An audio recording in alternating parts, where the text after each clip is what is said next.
All right, Grand Rising to you, man. Good.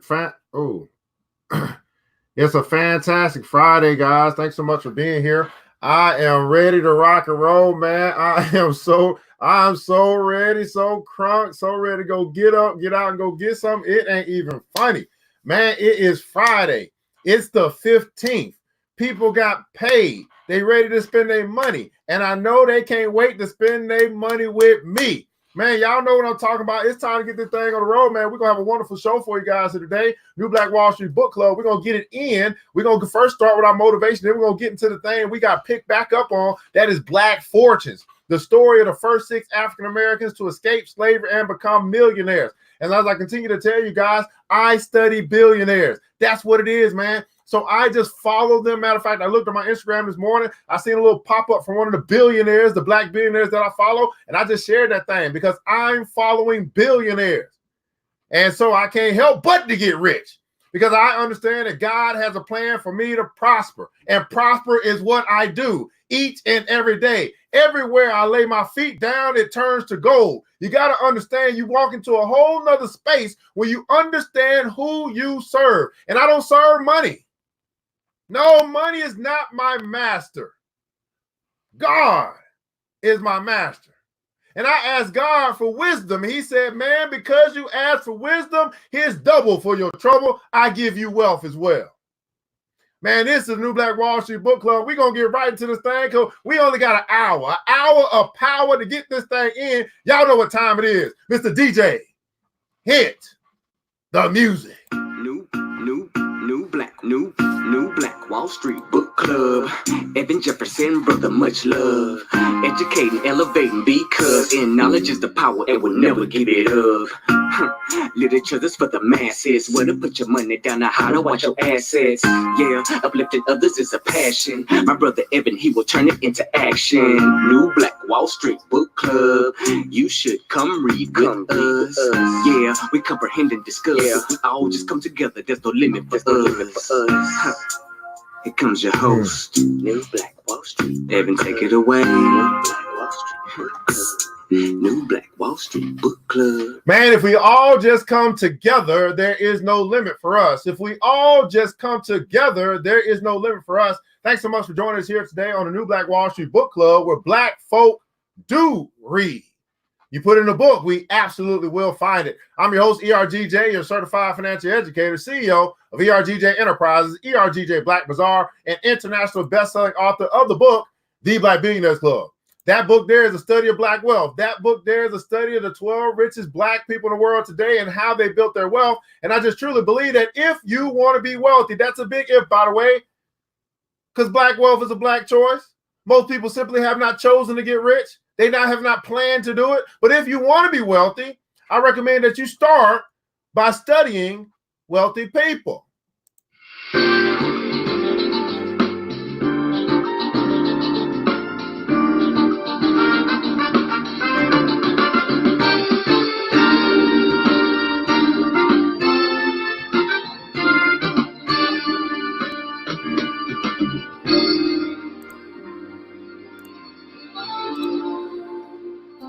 That's right. You can grab your copy today of the Black Billionaires Club by simply going to the website, theblackbillionairesclub.com. That's right, theblackbillionairesclub.com. Begin your study. At some point in time, when you decide that you want to get rich, that's the desire of yours, man, you're going to find that they do something a little bit different. They think different. They act different. They talk different.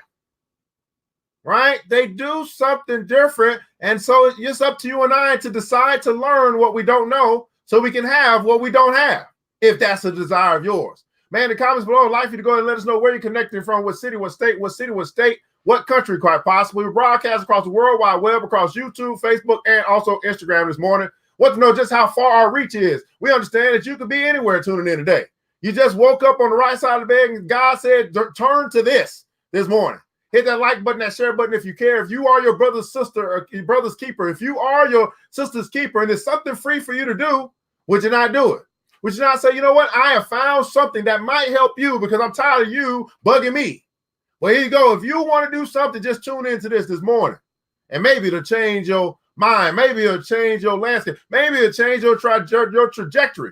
Good morning to you, Miss Vivian Reed. Thanks so much for joining. AV knows peace and prosperity to you, brother, out of BBC in Toledo, Ohio. Corey Clark, man, thanks so much for joining there. We are no limit soldier. I thought I told you. Good morning to you, Miss Yvette Goodrich up in the house, man. Boston, Massachusetts is representing, man. Today's episode been brought to you by the ERGJ Black Bazaar, the Afrocentric marketplace where we specialize in Afrocentric home decor, natural personal care products, and also Black art inspired gifts. Man, when you come to the website at www.ergjblackbazaar.com, www.ergjblackbazaar.com, go ahead and check out our bathroom decor, man. Check out the bathroom decor today, man, because we got some pretty dope stuff that you might be interested in. We got a little seat sale going on. Shower set sale going on too. You get you a two-piece shower set, man, going on. We got your Crimson Rising, you got your Eclectic, we got your Royalty, man. Go ahead and check us out at www.ergjblackbazaar.com, www.ergjblackbazaar.com.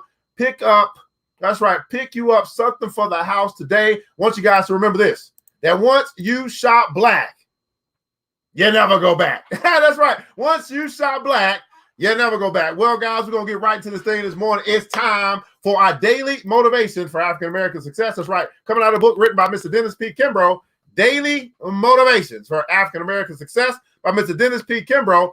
And the title of today says this: it's a dirty job, but somebody has got to do it. Everybody put it down, so somebody got to do it. It's a dirty job, but somebody got to do it. See, here's what I say. Man, you know what I'm saying? Somebody, it ain't easy to get rich, but somebody got to do it. Pimping ain't easy, but somebody got to do it. Being a no-limit soldier ain't easy, but somebody got to do it. And all I be saying is, why not let that somebody be me? Why not let that somebody be? Matter of fact, I said to a lady earlier today, I said, you know what? It's Friday. People just got paid. They can't wait to go spend their money this weekend. And I said, well, why don't you just make sure that you are that somebody? Everybody put it down, so I am that somebody. Make sure you are that somebody. They're going to spend their money anyway. We've been talking about not spending money. We've been talking about reducing our spending power for so long. I just don't think that's going to change. But what I can say is that instead of trying to force people to do something that they don't want to do, which is save money, what they don't want to do, which is spend less than they earn, why don't we put ourselves in position to capture what they're going to do anyway? See, I'm just telling you, I come up with a philosophy that says what people are going to do anyway, let them do what they're going to do anyway.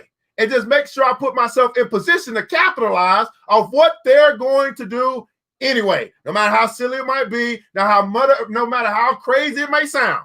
If they are going to keep going to go get the iPhone, they're going to keep standing in line for Nikes. They're going to keep doing what they love to do anyway.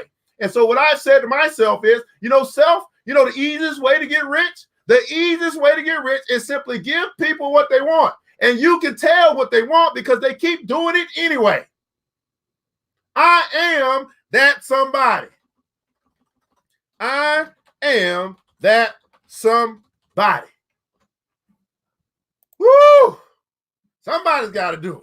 Here's our quote of the day. It comes from Lou Rawls. Y'all remember him, the singer? Lou Rawls, he says this, and I quote, sooner or later, we've got to polish ourselves up. We've got to let the shine come through. Sooner or later, we've got to polish ourselves up. Now, here's the question to you, billionaires. Is it going to be sooner or is it going to be later for you? Is it going to be sooner or is it going to be later for you? Sooner or later, we've got to polish ourselves up. We've got to let the shine come through. I want you to understand, billionaires, that each and every one of you that are watching this right now, and anybody be catching the replay, you got something special. There's some greatness on the inside of you that just can't wait to come out. And I'm even feeling it. Like I'm always feeling like, man, there's even something greater on it. I feel like I've been doing great, but I feel like there's still something greater. And I reached out to a friend and said, man, I want to go higher. I want to go higher. I want to go to a whole nother realm. I want to go to a whole nother planet. I want to go higher. And I believe that there's some people that are in my life that can help me go higher. You know what? I'm looking for those people. See, I'm not looking for the people that's going to bring me down. I'm looking for the people that's going to push me up. I want to go higher. Here's our pastor today, man. Our motivation is going to get us going. Let's get it.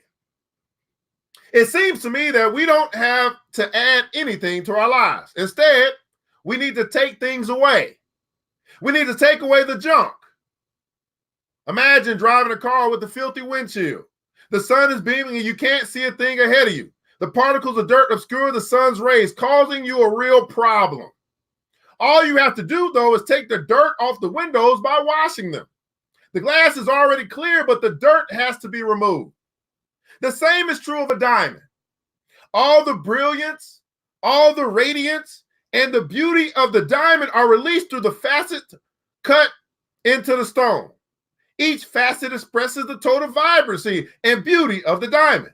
And the diamond cannot withhold any of this from the facets. However, when the facets get dirty or dusty, the radiance of the diamond is hidden until the residue is removed. You might consider that we are facets of life. And life can withhold energy. It can withhold health. It can withhold love from us no more than the diamond can withhold any of its qualities from the facets. Unless we cloud ourselves with fear, self-defeating attitudes, or doubt. Only when these negative qualities are absent can the true nature of our being be exposed to the world. Let me go back up. He said, instead, we need to take things away. We need to take away the junk. He said, it seems to me that we don't have to add anything to our lives.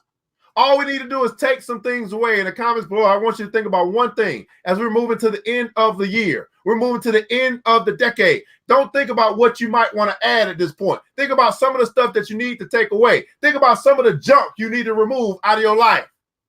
Some of the junk people, some of the junk habits, some of the junk things that you need to remove so that your light can shine bright.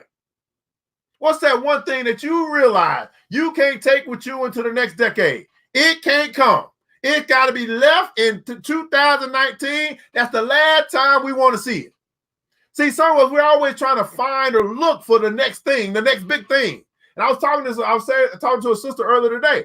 I said to her, you know, what's very interesting about businesses to me, and I think it's a bad business model, is that they spend so much time trying to acquire a new customer and not enough time keeping their current customers happy. I said many of these businesses, if all they did was focus on the customers that they have served, those that may not do business with them anymore, give them a call and see why not so you can get better. If you focus on who you already have, who has been loyal to you, and you take care of them, you will stay in business. Now, it may, obviously, you want to add something to because you want to grow, but I'm just talking about keeping the doors open. I'm talking about thriving with your current capacity and helping to level them up. But too many of us spend so much time chasing the new. We don't take care of the old. So we don't need to add anything. Why? Because God has given us everything we need, so we don't need to add anything to our lives. But many of us realize there are some certain spaces in our world that we simply need to remove. We need to destroy. We need to release. We need to let go. Some of you guys are harboring on unforgiveness. You just will not let it go. It happened 20 years ago. It still bothers you. For some reason, you won't let it go. And you don't realize that it's having an effect on you. You don't realize it's having an effect on the people that you communicate with, that you connect with. You don't realize how much damage has been done because you won't let it go. Now, it doesn't mean that it didn't hurt. It doesn't mean that it didn't happen. But what it does mean is it's in the past. It's in the past. Why are you letting something that happened 20 years ago affect you today? Why are you letting something that happened 10 years ago, a decade ago, still keep you in chain? It's time to let it go. I'm telling you, do not take this stuff with you into the new decade. Whatever that is for you. Each and every individual's got something that they know, they recognize, they realize. I got to let this go. I got to get past this. I got to do what's best for me. I got to take responsibility, regardless of whether I felt like I was hurt or I was the victim. I'm telling you, let go of the victim mentality. You see, we go to church every week, and we'll say something like this in our holy prayer. God, Grant me the forgiveness. God, you will say, forgive me or forgive my transgressions, and I forgive those who are transgressed against me. But yet you're not forgiving those who are transgressed against you. But you want the Heavenly Father to forgive you. Oh, wait a minute. Did it say that in the Bible? God, right? Forgive me as I forgive those. Wow. You don't say. You mean to tell me there could be some connection in me not forgiving and then me not being forgiven? Wow. You don't say. My goodness. Oh my. Jeez. What is it that you need to let go? What is it that you need to remove? What is it that you need to clean off so that your light can shine bright? Had it been long enough? Has it been long enough? Think about it. How long has it been? Hadn't it been long enough? See, one day is too long. 1 week, way too long. 1 month, oh my goodness. 1 year, Lord Jesus. A whole decade, my goodness. How long has it been? When will you decide that enough is enough and you're going to let it go so you can move forward in your destiny? Here's our affirmation of the day. Here's what you're allowed to take root into your heart, your subconscious. Then you can grow and develop this thing by repeating it over and over and over again until it brings forth a harvest into your life. Repeat after me. I believe this affirmation is going to help a lot of people this morning. Repeat after me. I will allow my vibrancy to show by removing the junk and dirt, negative habits, and negative thinking in my life. Woo. Oh, it's going to take some courage to say this one. Let's do it again, man. Let's repeat this again. Affirmation of the day. Repeat after me. I will allow. That's a big word. Allow. That's a pretty big word. I will allow my vibrancy to show by removing the junk and the dirt, negative habits, and negative thinking in my life. Yeah, this is going to take a little bit of courage to say this one. All right, we didn't wake up, no, we're going to get this affirmation today that I got to do something, that I got to I have to allow my light to shine bright by removing some stuff that I hold near and dear to my heart, that I just want to still feel this for some reason. Yeah. Yeah. Let's do it again. Third time's a charm. Our affirmation of the day, we're going to say it this time for the people in the back, the people in the way back. We want the world to know that we mean business. We want them to know that we're serious about success. We're serious about living our best life. We're not just having something coming out of our mouth with no action behind it. No, we're going to develop ourselves. We're going to take personal responsibility for our life. As for me and my house, this time say it with some conviction. Repeat after me. I will allow my vibrancy to show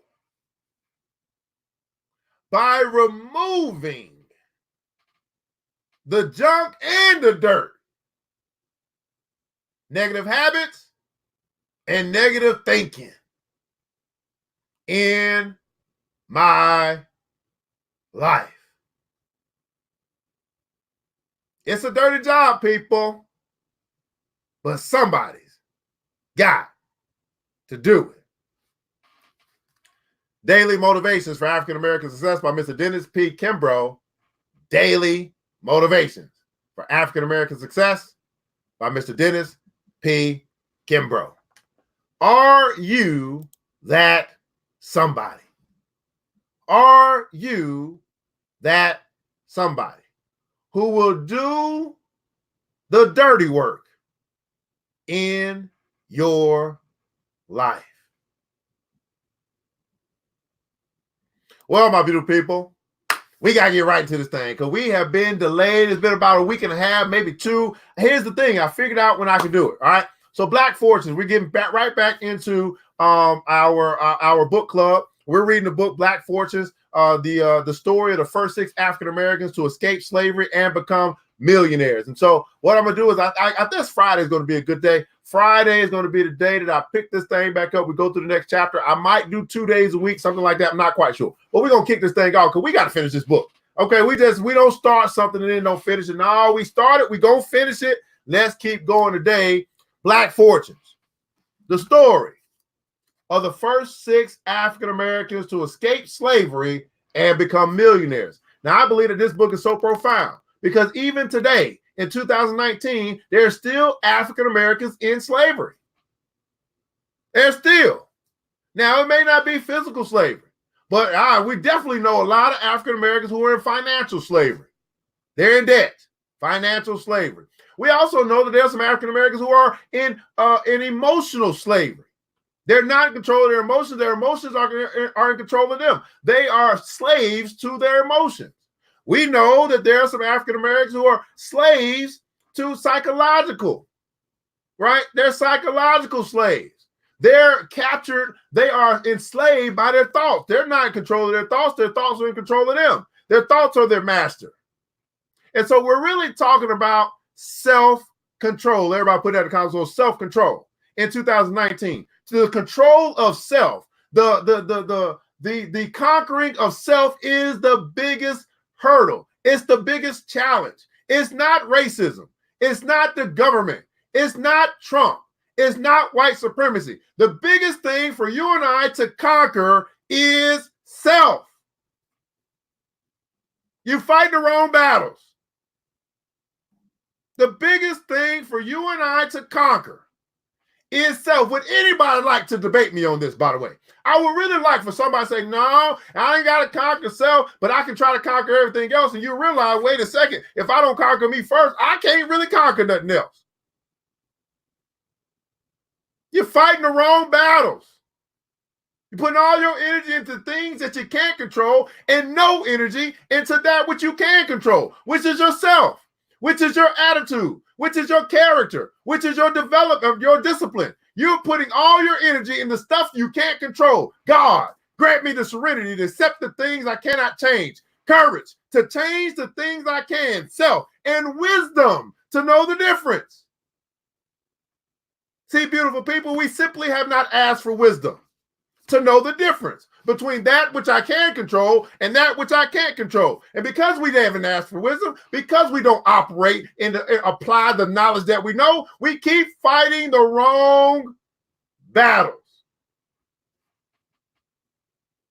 Self-control, self-discipline, self-esteem, self-interest.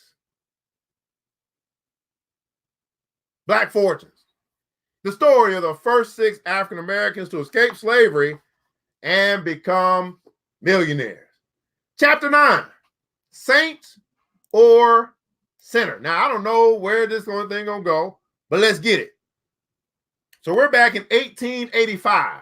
Whew, Lord, 1885. That's what, 140 years ago, 60 years ago. Late in the afternoon on July 29th of 1885, a hot day, Robert Reed Church was at work behind the bar in his pool hall when he smelled smoke. He was now 46 years old and wore a boiler hat to cover the wounds on his head he had sustained in the attack of his shop during the Memphis race riots almost 20 years before. He went outside and saw that the lumber factory up the street was on fire and that the flames were moving in his direction. He didn't panic. Everybody put in the console, don't panic. Between the ship fire on the bulletin number 2 he had survived as a teenager and being burned out during the race riots in his first days as a free man, he had lost his fear of fire. He yelled out for 3 of his employees and sent them to the roof with buckets of water and fire hoses. He then rallied the rest of his staff and customers and ordered them to start carrying the pool tables and furniture outside into the street. By the time the fire had engulfed the entire block and a panic ensued, men and women evacuated their homes, dragging their possessions into the street. Shopkeepers emptied their stores, trying to move as much merchandise as they could outside. As church had this place cleaned out, the sky turned black with smoke as the flames burned down the telephone poles on the sides of the road, snapping their wires. When the flames reached church's billiard hall, a strong gust of wind weakened the fire. A few minutes later, firefighters arrived to pull out the blaze. His billiard hall sustained no damage other than a scorched floor and burned curtains. The rest of the block wasn't so fortunate. The fire burned out dozens of homes and businesses, causing $125,000 or $3.3 million in today's term of damage. Wow. Can y'all imagine having a business and like this fire is coming to steal, kill, and destroy? And they can't panic. You got to figure something out. It's almost reminding me when Jesus was in that boat and the boat was rocking and everybody was like, oh my Lord, we're going to die. And Jesus he was asleep in the boat and everybody else was like, oh Lord, what's going on? It came to Jesus, came to Master, said, Master, don't you see what's going on? I mean, don't you feel what's going on? And he was over there sleeping like a baby. See, he had no worry, he had no fear, even of fire, even of a thunderstorm, even of a tornado, even of lightning, whatever. And then guess what he said? He got up. He said, peace be still. Everybody put it also, peace be still. Peace be still. This was a brother who had tapped into the God force. This is a brother that when he spoke, shit happened. How about you? Have you tapped into this force, this space, this eternal power that when you speak, it happens? Matter of fact, I was thinking I'm doing my new show. I'm bringing it back on Saturday, and so I reached out to a couple of brothers. You know what they said? They said, man, all you got to do is ask, man. As soon as you ask, I'm there. And I was like, wow, I built the type of relationships and authority and I don't know, I've created this position where people show up. Why? Because I don't jerk people around. I'm not the guy that tells you we're going to do something we don't do it. They know if I say we're going to do it, we're doing it. With or without you. Right? But there's so many people who don't honor their word that when they really, really need something, people will be like, please. Right? Because they never honor their word. They never show up. They're always talking about what they're going to do, but they don't do it. And then when they really, really, really need people, those people be like, no, you done cried wolf way too many times. We ain't falling for it this time. You done shown us who you are, so we believe you. See, a lot of our issues have to do with how we treat other people. And we take these small things for granted. You're supposed to meet me yesterday, you didn't. You're supposed to meet me today, you didn't. You think I'm going to make time to meet you tomorrow? Hell no. And then you want to get mad and upset. No, you wasn't mad and upset that you missed these other 2 appointments. Why would I make time for you for a third one? No, I'm not. Mama didn't raise no fool. I was raised at night. I was born at night, but I wasn't born last night. But you never look at yourself and how you keep not showing up. How it's a perpetual habit for you to say you're going to do something and not do it. And if I call you a liar, you'll say I'm mad. You get mad. If I tell you that you're disingenuous, you'll get upset. But that's what your actions show. Very recently, I will allow my vibrancy to show by removing the junk and dirt and negative thoughts and negative thinking out of my life. Self-control. What's going on, Mr. Maurice? Addie Scott, what's going on? Good morning to you. Grand rising to you. Don't panic. Don't panic. Don't panic. Peace. Be still. Just as he had during the yellow fever outbreak, church used the disaster as an opportunity. Church used the disaster as an opportunity. Everybody put it on. So turn disaster into opportunity. See, one man's junk is another man's treasure. One man's disaster is another man's opportunity. We see it all the time. We see it in the crash of the markets, right? The crash of the stock market created opportunity for others, and on the rise of the stock market created more millionaires in that time frame than ever before.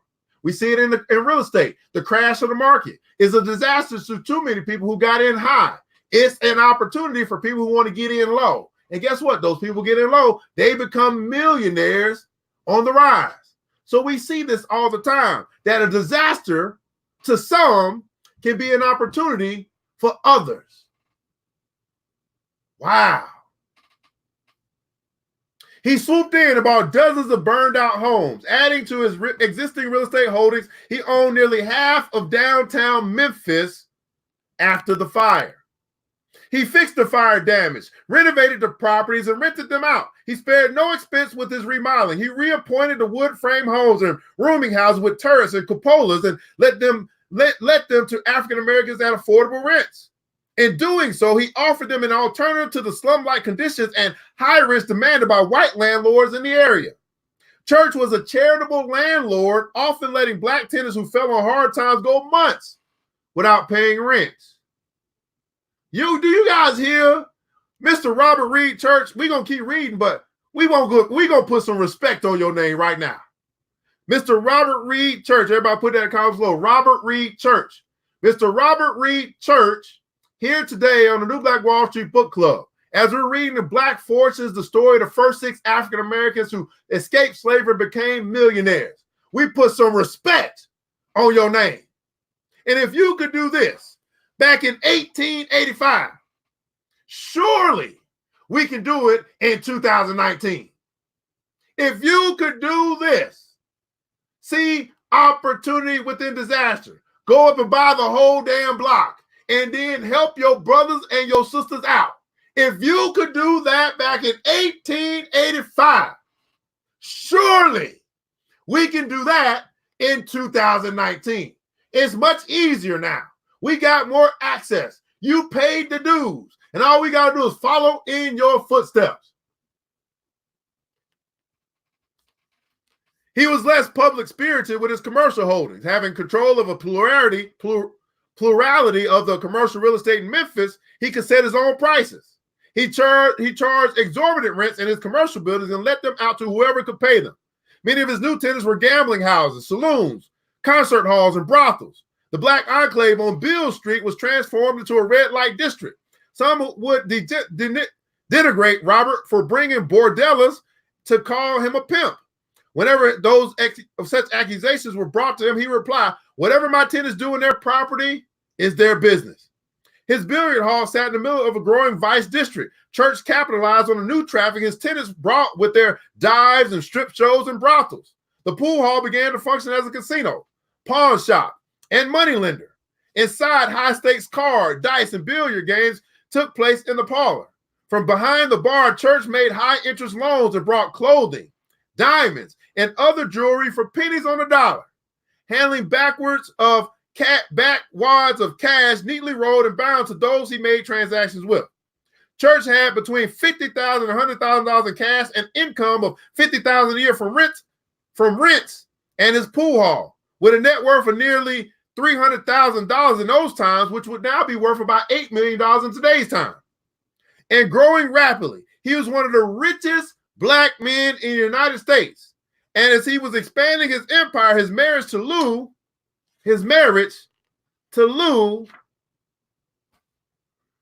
was falling apart. Oh, Lord, I did not want to hear that. Wow, okay. Years earlier, he had suffered a second gunshot wound to the head and hadn't been the same since. In 1878, while in Arkansas, he had gotten into a fight with a white police officer who had accosted a female associate of his. During the fight, the officer had pulled his gun and shot him. He had survived, but had begun using morphine to cope with the pain. The drugs turned his eyes red and worsened his already violent temper. In 1881, he lost his friend and kindred spirit from the slave days, Blanche K. Bruce. Bruce's death was followed by the passing of his little brother, James Wilson. Wilson and Church had been reunited after the Civil War, trading stories, perhaps over whiskey, of how it sickened them that they had been forced to work for the Confederacy. It was the most humiliating experience of my life, Wilson told Church. barely able to contain his anger. Wilson passed without a wife or children. Church buried him in an empty plot of land he owned in Memphis. With his father, brother, and Senator Bruce now dead, Church's ties to his time in enslavement had failed. His marriage to Lou, a former slave, crumbled. Church became angrier, more morphine dependent, and sank deeper into the world of vice he was building on Beach Street. Oh, man, this is not going well. This is not going well. Okay. So Robert Reed Church is a wealthy, successful brother, but we see what happens. Sometimes we see the cost. Death is happening all around him. I guess he's fighting a good fight, getting gunshot wounds, going crazy. He's dependent on morphine. Oh man, this is going in the wrong direction. Let's keep going. In 1884, he divorced Lou and began courting Anna Wright, a well-known Black Memphis educator. Wright carried herself with an aristocratic air and dressed in the latest fashions. Like many African Americans in the years of emancipation, she was ashamed of her roots in slavery and claimed that her family had never been enslaved, but rather had been willing servants of white patrons. She encouraged Robert to whitewash his past. Oh, Lord. Woo, the wrong woman here. Okay. She encouraged Robert to whitewash his past as well and wouldn't stand any reference to his enslavement. Wright was 29, just a few years older than his daughter, Mary Church. Oh, he done went and married a young chick. Oh, Lord. Boy, he done went crazy. See, this is why we bring about the he say, she say so on Saturday, by the way. Wright was 29, just a few years older than his daughter, Mary Church. She had fair skin, curly hair, and angular features and proudly claimed to be as much Indian as she was Negro. They were married at Anna's home on New Year's Day of 1885. The newlyweds honeymooned in New Orleans, where they were hosted by PBS Pinchbank, the Black former governor of Louisiana. After returning from their honeymoon, the new couple built a mansion on a 2-acre lot that Robert had purchased during the yellow fever epidemic. The mansion was in the Queen Anne style, with 14 rooms decorated with crystal chandeliers and fresco walls. In the main parlor hung a picture of the sinking Bulletin No. 2 that Church had commissioned. In the back of the estate were horse stables and servants' quarters. Church's home was built on an undeveloped stretch of Memphis outside the city center. He hoped the construction of his new home would spur other African Americans to build homes nearby and develop a wealthy Black enclave. To his chagrin, it was wealthy white families that began to build houses around him.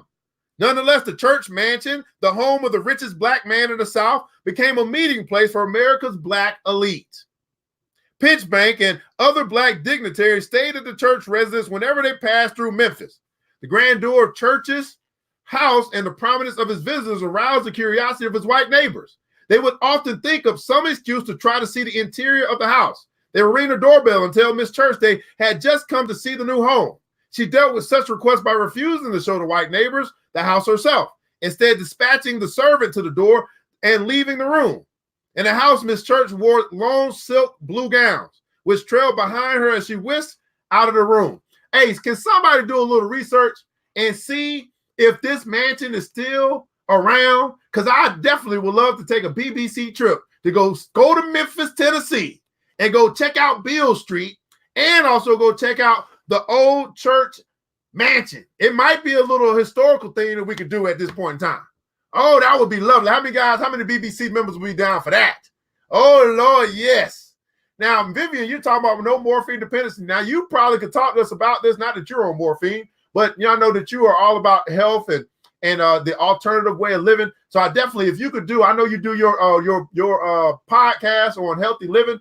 Man, I think your next podcast should be about morphine dependence, right? And maybe some alternatives or something like that. I think that would be dope. I would really love to hear that on the Healthy Living podcast by Miss Vivian Reed. Let me know if you can do that. I can't wait to hear about that. Good morning to you, Mr. Antoine Lowry. Good morning to you. Miss Jennifer Almanar. Good morning, Queen. How you doing? Right? Let me know if you're going to be able to do that, Miss Vivian Reed. So, Mr. Robert Reed Church, you know what I'm saying? He going crazy. Now, how many guys got some, this is what happened. I'll tell you, this is what happened to me. My grandfather, right, as he got older, he ended up. Let me tell you what happened to my family. My grandfather, as he got older, he became dependent on whatever drugs they were giving him. My grandfather was the chief of police in Chicago, and he had someone to come and care for him, his caregiver. Let me tell you what this chick did. The caregiver, right, who was taking care of my grandfather in Chicago, who was dependent on drugs, she ended up marrying my grandfather, right, about a week before he passed away. And after she married him, guess what she did? She stole our inheritance. Because she was the wife, she ended up taking everything that my grandfather had built and was going to pass down to his children's children, which would have been me.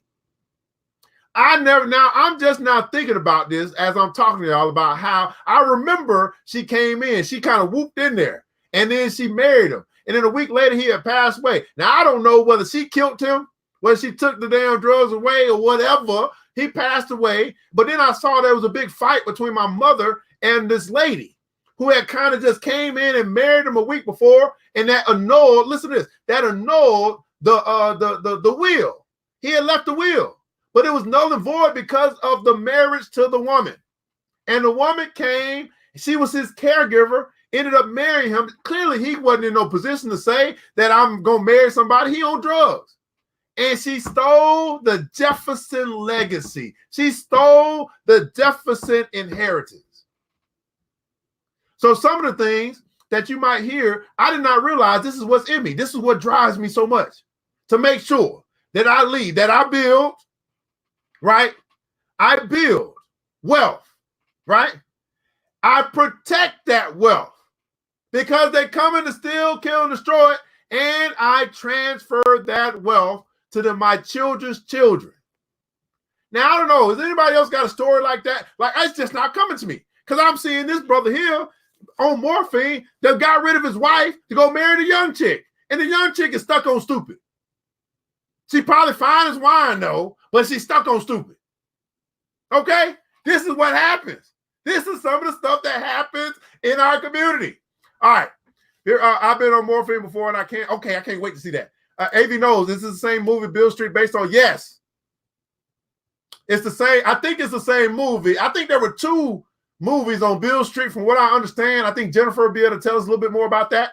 But I want to see this movie, right? And I think it's talking about Robert Reed Church, but somebody let me know.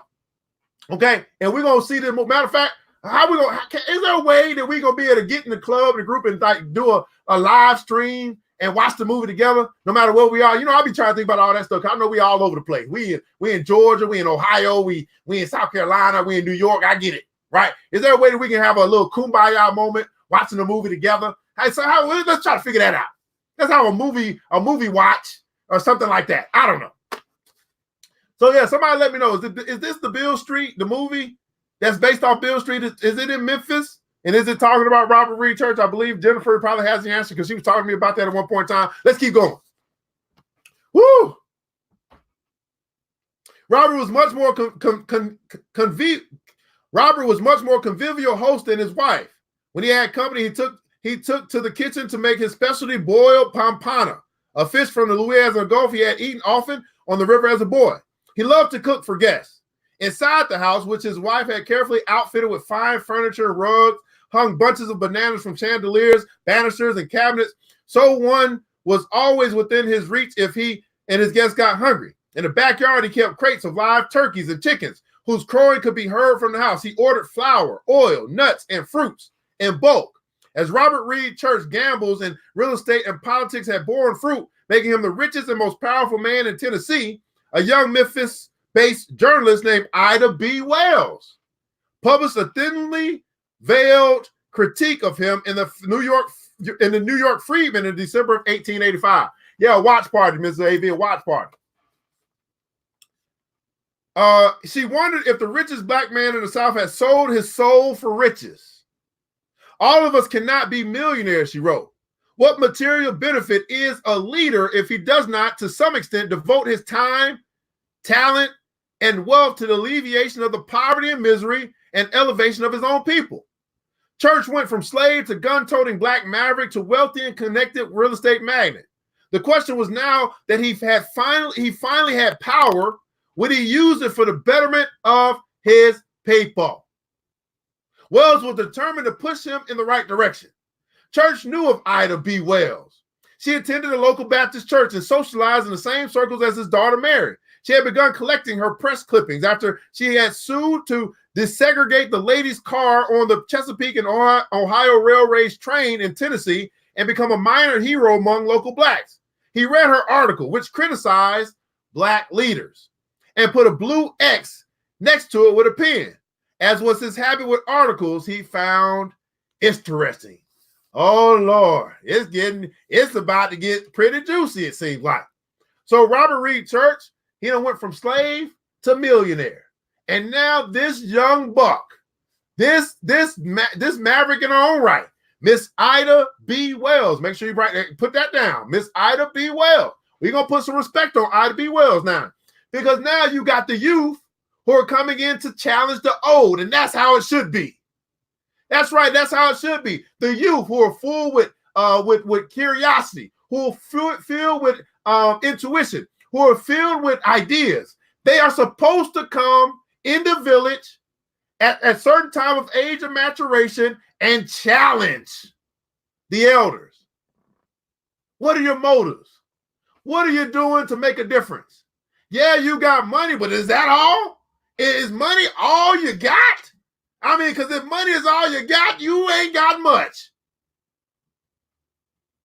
Dang, Pretty Steve. Why you had to go drop that ball? Okay, Pretty Steve said, brother, oh my goodness. Thanks so much for looking up. He said here, he said the Robert Reed Church mansion was unfortunately burned down mysteriously in 1953 by the Memphis firefighters due to what it symbolized racial equality and economic independence. Oh, man. Damn.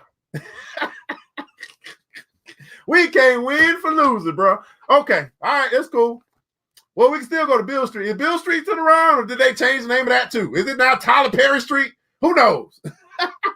We got to do some research, people. That's what that means. We got to research our own history and figure out our own stuff so we can still celebrate our heroes. All right. Black Fortunes. Chapter 9, Saint or Sinner, Part 2. And it don't look like we're going to finish this. Part 2. I'm going to go ahead and push through. We're going to go ahead and finish this. Part 2. In the summer of 1886, Wells left Memphis to take a teaching job in Visalia, California. She immediately regretted the decision, but had no money to get back. She wrote to Robert Reed Church to ask for a loan. I wrote a letter to Mr. C asking the loan for $100. She wrote in her diary. I told him that I wrote him because he was the only man of my race who could lend me that much money and wait for me to repay it. A month later, she received an envelope from Memphis with a check inside from R.R. Church. Wells bought a ticket to Memphis and left Visalia within the week. He was a generous. Okay. When she arrived, let me tell you something. Let me just show you. What did Ida B. Wells just do? Number one, she thought of the person who could help her. But the biggest thing that Ida B. Wells did, she asked for help. Now, sisters and brothers too, but I want to talk to the sisters because this is Ida B. Wells. She found a man of means, someone who could actually help her. And guess what she did? She asked for help. And then guess what happened? She received that which she asked for. Ask and you shall receive. Now, she didn't belittle the man. She didn't try to guilt trip him into something. She didn't say, I'll give you some cookies if you send me some money. She just simply said, man, I want to come back to Memphis. You are one of the only few men that look like me who got the kind of money that you ain't going to miss it. Can you send me $100? She had already made an impression on the brother. And he was like, okay, he had X'd her name and said, this is interesting. And guess what happened? She received it. Okay. I don't know. I'm going to drop that right there for you, ladies. And I don't know who's going to pick that up and run with it, but I want you to take that torch from Ida B. Wells and take it into the next decade, okay? So when she arrived in Memphis, she sought out Church. When she found him, she thanked him and promised to repay the loan. Now, I'll tell you this. I got quite a few people that unhelped. And I can't think of now one of these sisters who has thanked me and promised to repay me. They typically know how to disappear. Act like they didn't get no help. And then they start telling everybody else how nobody helps them. I can think of a couple of sisters who ain't thanked me. And they damn sure ain't promised to repay me for my help. All right, let me just leave that right there too. Okay, let me drop that mic. No, he told her, glaring back at her with bloodshot eyes. She didn't protest. Church wasn't the type of man to quarrel with. My gratitude for his kindly act and his trust in a girl he only knew by reputation warms my heart, she remembered. As she returned to Memphis, Wells took a job writing for the Weekly Baptist. Church's loan did not dissuade her from challenging him in print. She chastised African Americans for patronizing the institutions of Beale Street and spending their money on tobacco and liquor. Nonetheless, she occasionally let her admiration for Church slip, though. In a scathing critique of black politicians, she once wrote, "One wealthy man is worth more than 1,000 politicians." Wow. One wealthy man is worth more than 1,000 politicians. After Church made her the loan, Ida remained in touch with him and became friendly with his daughter, Mary. However, though, Robert would continue to support Ida financially. He deemed her too controversial for his daughter to associate with openly and advised Mary to keep her distance. In 1888, Ida began writing for the Memphis Free Speech, an African-American paper with a larger circulation. She focused her writings for the paper on the lynchings of black men in the South, which were growing into an epidemic. Her writings were controversial. In them, she encouraged black men to take up arms against lynchers and posited that white women who accused black men of rape were doing so to cover up their willing trysts with them. Her writings became so controversial that the paper's owner, Reverend Taylor Nightingale, was run out of town, and Ida ended up taking over the paper. As Church tried to keep Mary, whom he financed, whom he fancied as a Southern belle, away from Ida, his personal respect for her grew. In her, he saw a fearlessness that mirrored his own. She reminded him of the edicts laid down by his father, Captain Church. If they strike you, strike them back. Never be a coward. Everybody put in the comments, I am not a coward. If they strike you, strike them back. Never. And I mean never. Be a coward. Perhaps influenced by Wells, Church began to transform Beale Street in the 1880s. In 1889, he built an eponymous hotel that took up an entire city block. The Church Hotel had large rooms, a parlor with chandeliers, Persian carpets, and an oyster bar. After the completion of the establishment, he continued to rent to bordellos, strip joints, and bars. But he also recruited black lawyers, black dentists, black doctors, and black publishers to Beale Street. His efforts civilized Beale Street during the day, when it was full of black businesses and professionals. After they shuttered their shops for the day and the sun went down, Beale returned to being a red light district. So now we're talking about in Memphis, Tennessee. For those of us who don't know, that was a Black Wall Street. So although we only talk about Tulsa, there were more than one Black Wall Street, and we are talking about one now in Memphis, Tennessee. And it was called Beale Street. And so I believe, I got to see the movie. I mean, now I am compelled to see the movie, and I hope it depicts a great depiction of the real stuff that went on, and it ain't whitewashed. People said that Harriet Tubman was whitewashed. I don't know. I ain't seen that either. I'd be interested to see it. I ain't seen it yet. All right. So it's definitely not me, but thank you for all that you do for us, Evan Jefferson. I'm not a coward. I'm not a coward. Never be a coward. So he was bringing in black businesses. Say, hey, man, come do business over here. Come set up shop over here. We can run this thing. I own the whole block, right? But then he was also saying, I'm going to get this money because I know that y'all, when y'all stop doing business, y'all still want the hookers. Y'all still want some sex. Y'all still want alcohol. Y'all still want tobacco. And I'm going to give you what you want. Now, some of us may say that's bad, but at the end of the day, people don't stop spending their money how they want to spend their money. If y'all want hoes, I'm going to give you hoes. If y'all want alcohol, I'm going to give you alcohol. And this is the same thing that every other community does to our community. They say, y'all want Waffle House? We're going to give you Waffle House. Y'all want fast food? We're going to give you fast food. Y'all want a church on every block? We're going to give you a church on every block. Y'all want alcohol? We're going to give you alcohol. Y'all want prostitutes? We're going to give you prostitutes. Y'all want strip joints? We're going to give you strip joints. Now, I want you to notice this. Let me go to the strip joints for a second. In the predominantly white, high sedity areas, they don't even allow strip joints to be open. I'm in Atlanta, Georgia. There's a place called Gwinnett County. Gwinnett County is where all the Asians and the white folk live. They won't allow a strip joint. Matter of fact, it took years for them to allow public transportation, which is now called the GCT or something like that. They are on a whole nother level when it comes to what they allow in their communities. We, on the other hand, give us what you got. I want y'all to start noticing the difference between other communities and our community. What they allow and what we allow. How they live and how we live. As I said, man, there's a strip called Memorial Drive. And Memorial Drive is kind of a dividing line. I'm in Atlanta, Georgia. Memorial Drive, and if anybody ever come down to Atlanta, I want to show y'all this. I might do a video on it. It's Memorial Drive. On the right side of Memorial Drive is Avondale Estates, which is white wealth.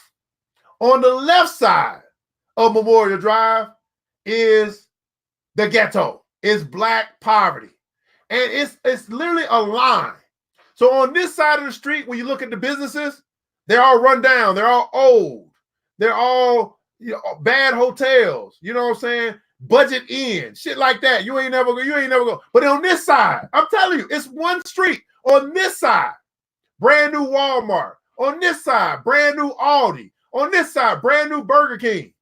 Then all the other little businesses that don't belong, they starting to close down. Right? That's right. They got a new name for it. They call it massage parlor. That's right. They got some massage parlors now. They got some sucky and some licky. Going up there to that, what they call it, the Deju Swana, what is called the Deju It's some spa up there. The Deju. People know what I'm talking about. Y'all know what I'm talking about. It's the most popular spa in Gwinnett County. Jeju. Now they don't really, I don't know if they do nothing crazy at Jeju, but it so seems like a whole bunch of naked people walking around.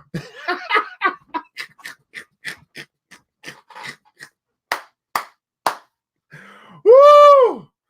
But you know what goes on in Jeju stays in Jeju. Okay, how about that? So anyway, woo! Where's that? Okay, how about we got? Oh Lord, 8:58. Lord Jesus. Okay, we got two more chapters. We can do this. We can do this, people. All right. Black Fortunes, chapter 9, Saint or Sinner. Black Fortunes, chapter 9, Saint or Sinner, part 3. All right, part 3. In 1890, the church hosted Frederick Douglass. The civil rights activist had first become acquainted with the churches through Mary, who had met Douglass when she had attended the 1880 presidential inauguration in Washington, D.C., as a guest of her father's late friend, Senator Blanche K. Bruce. As Church and his family prepared for Douglass to arrive, Anna Church gave strict instructions to their children, Annette Church and Robert Reed Church Jr., on how to comport themselves. Annette was afraid of elderly people, and Douglass was 70 years old. Miss Church gave her strict instructions not to touch him or comment on his looks. When Douglass arrived, she defied her parents by staring at his hair, which was white and long and hung down over his ears, and ogling his suit, which had long tails that went almost to the floor. As he came through the door, little Annette ran toward him and kissed him, then turned to her mother, exclaiming, "He's got such big eyes, Mama." Douglass gave a hearty laugh. Coincidentally, while Douglass was in Memphis, he became acquainted with Ida B. Wells. After he left, they became a correspondent and collaborated on civil rights protests, including a boycott of the 1895 Chicago's World's Fair for excluding black exhibits. Ironically, the churches defied the boycott and were one of the only high-pro black families to attend the fair. Okay. Robert Reed Church, do what he like. All right. He does what he likes. That was actually chapter 3 or part 3. Black fortunes. The story of the first 6 African Americans to escape slavery and become millionaires. Chapter 9, Saint or Sinner, part 4. As Wells published article after article about Southern lynching, she influenced Church, who at times appeared distant from the struggle for racial equality. It was perhaps a surprise when in the late 1880s he joined the Tennessee Rifles, a volunteer militia of black men formed to fight potential lynch mobs. In 1892, an African-American man opened a grocery store in Memphis called the People's Grocery. The store was located just outside Memphis in a two-story brick storehouse and sold crates of fresh vegetables and poultry. One of its owners, Thomas Moss, purchased a horse and cart, which he kept out front to make deliveries. Moss's grocery cut into the business of the white grocer named William Barrett, who owned a store a few blocks away. Barrett began harassing Moss and trying to cause trouble at his store, resulting in several violent skirmishes between the two men and their employees. Late in March, 6 white men entered the People's Grocery carrying guns. Moss's men defended themselves, shooting and wounding 3 of their attackers. After Moss and the 2 of his employees, Will Stewart and Calvin McDowell, were arrested and put into the Memphis City Jail. After they were arrested, Robert Church and the rest of the Tennessee Rifles kept watch over the jail to protect the men from being lynched. A few days later, the Rifles were given assurances that Moss and his men would not be charged and the police would protect them from lynching. Taking the authorities at their word, Church and the rest of the Rifles left at 2 a.m. They left. At 2 a.m., a lynch mob arrived at the jail. They entered, and took Moss and his 2 men from their cell. The lynch mob had given the white papers notice of the lynching, and journalists met them at the rail yard where the execution was to be staged. At the rail yard, McDowell fought back against his lynchers. In retaliation, they shot and mutilated him before he was killed by multiple gunshots to the face. Will Stewart was next to die. He was stoic and strong and refused to show the lynchers any fear. The papers described him as an obdurate and unyielding to the last. He was shot on the right side of the neck with a shotgun and a pistol in the neck and left eye, and then he fell dead. Moss was the last to die. He begged for his life. When it was clear he would receive no mercy, he gave a final statement to the reporters present. "Tell my people to go west. There is no justice for them here," he said. His killers then shot him dead. The lynching shook shockwaves through the African-American community. Church, who had believed that the law would protect the men after he left them, privately began to doubt the viability of the region as a home for African Americans. After the lynching, more than 100 blacks formed a group to leave Tennessee and relocate to Oklahoma. He would never leave. Church donated $10,000 or $270,000 a day's terms to the group. He would never leave. He'd been shackled, shot, and burned out. But for better or worse, Memphis was his home. So you mean to tell me that the brothers and sisters from Beale Street or Black Wall Street in Memphis, Tennessee, they're the ones who traveled west to Oklahoma to start or to create what we now know as Black Wall Street? Because this was back in 1888, 1890. So I think that might be where we're going in this book. I don't know. So at any rate, man, who is at my door now? I don't know who that is. So at any rate, this is the end of part 4. And all I can say is, wow. I can't wait to keep going to part 10 or chapter 10. We're going to be talking about building the promised land in Oklahoma, which I believe is going to be talking about building Black Wall Street in Oklahoma. Now, what are you guys' thoughts on what we have gone through today as we are reading through Black Fortunes, the story of the first 6 African Americans to escape slavery and become millionaires? This is the New Black Wall Street Book Club, where Black folk do read. You put it in the book, we absolutely will find it. You put it in a book like Daily Motivations for African American Success by Mr. Dennis P. Kimbro. You put it in a book like Black Fortunes the story of the first 6 African Americans to escape slavery and become millionaires. And we absolutely will find it. Well, my beautiful people, I want you to remember this, that it takes a village. It starts with us. Let's build as we climb together. We all we got, people. Matter of fact, we all we need. And thank God, that's more than enough. Until next episode, you know what time it is.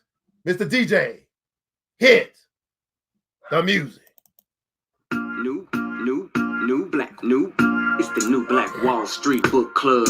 Wall Street. With your host, Evan Jefferson. It's time for us to go. Yeah. Now, you ain't got to leave the computer, but we encourage you to get out there and learn and apply all the things you learn at the New Black Wall Street Book Club. Yeah. The New Black Wall Street. The New Black Wall Street Book Club.